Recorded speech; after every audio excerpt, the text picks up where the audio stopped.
Terrorist versus terrorist. Just one day before the anniversary of the 9/11 attacks, Al-Qaeda is now declaring war on ISIS. In a newly released audio message, Al-Qaeda's leader Al Zawahiri takes aim directly at ISIS leader al-Baghdadi, calling Baghdadi's Islamic State illegitimate. But Zawahiri says he may ultimately team up with ISIS against the West. Rob O'Neill is here. He's a Navy SEAL who killed bin Laden, Al-Qaeda's former leader and the mastermind of 9/11 attacks. Nice to see you, Rob. And I know you're part of a group of people and you're a humble man, but since you're the only one here, I want to thank you on the eve of 9/11.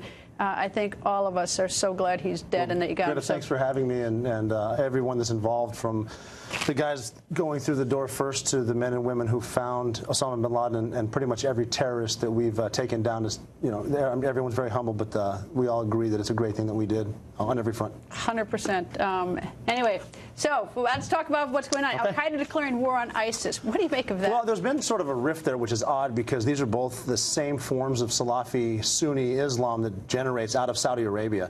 When Osama bin Laden was the emir of Al-Qaeda, a guy by the name of Abu Musab al-Zarqawi took a group, and he called it Al-Qaeda in Iraq, which now is ISIS. And that's the way they were kind of running.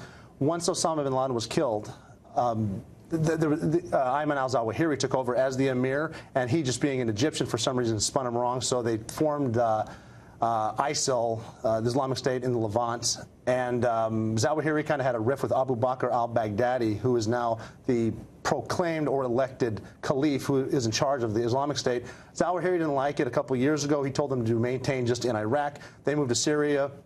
They pushed the al-Nusra Front out of a place called al-Raqqa. That's now the capital of the caliphate. 80% of them went to ISIS, and the other 20% were kicked out. And now we've got two rival factions sort of with the same goal, but they're just now saying that they want to fight ISIS because they're looking for publicity, because ultimately they want funding from places like Saudi Arabia. It's unbelievable. What a lot of stuff going on there. How about the Al-Qaeda hit list of some entrepreneurs, famous Americans? They're doing that because they want to try to just scare people into worrying about investments, worrying about Wall Street, worrying about things like that.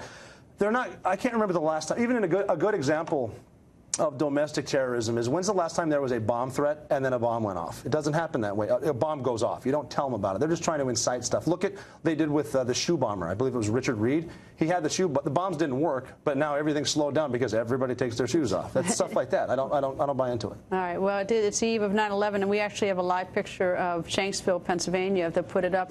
There's a candlelight vigil tonight for Flight 93. Look at that. I bet all those people are thinking about your team. I mean, look at that, all those people. That's incredible. That's an incredible place, because that's where the first actual battle in the war on terror took place with those passengers on Flight 93 as they took the plane down as it came here to Washington to hit either the Capitol or the White House. So that's the first warriors right there.